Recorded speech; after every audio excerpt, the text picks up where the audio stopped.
చరిత్రలో ఈరోజు ఛానల్కి స్వాగతం. తెలుగు సినిమా చరిత్రలో చిరస్థాయిగా నిలిచిపోయిన క్లాసిక్ చిత్రం పాతాళ భైరవి.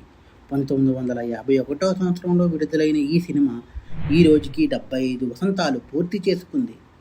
ఇది తెలుగు సినిమా ప్రపంచానికి ఒక మైలురాయి. ఈ చిత్రాన్ని ప్రముఖ దర్శకుడు కెవి రెడ్డి అద్భుతంగా తెరకెక్కించారు.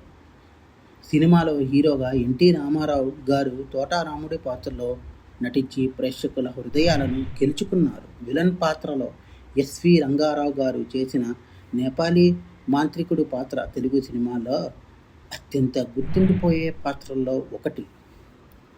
సినిమా కథ ఏమిటంటే, ఉజ్జయిని రాజకుమారి ఇందును మాలతి ప్రేమించిన తోటరాముడు ఎన్టీఆర్ సర్వసంపన్నుడు కావడానికి నేపాలీ మాంత్రికుడు ఎస్వి రంగారావుని ఆశ్రయిస్తాడు. అయితే తోటరాముడిని బలి ఇచ్చి పాతాళ భైరవి అనుగ్రహాన్ని పొందాలన్నదే మాంత్రికుడి యొక్క ఆలోచన.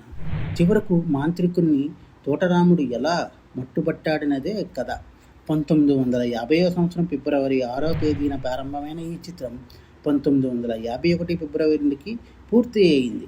1951 మార్చి 15న 13 ప్రింట్లతో పాతాళ భైరవి విడుదలై సంచలనం సృష్టించింది.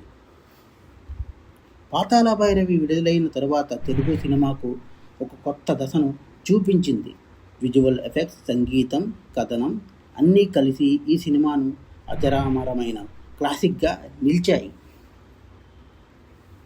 75 సంవత్సరాల తర్వాత కూడా పాతాళ భైరవి పేరు వినగానే తెలుగు ప్రేక్షకుల హృదయాల్లో గర్వం, ఆనందం కలుగుతాయి. ఇది తెలుగు సినిమా స్వర్ణయుగాన్ని గుర్తు చేసే అద్భుత చిత్రం. మా కంటెంట్ మీకు నచ్చినట్లయితే లైక్ చేయండి, షేర్ చేయండి, సబ్స్క్రైబ్ చేయండి. మా ఛానల్ యొక్క నోటిఫికేషన్ మీ వరకు అందాలంటే కింద కనబడుతున్న బెల్ ఐకాన్ని ట్యాప్ చేయండి. Thank you.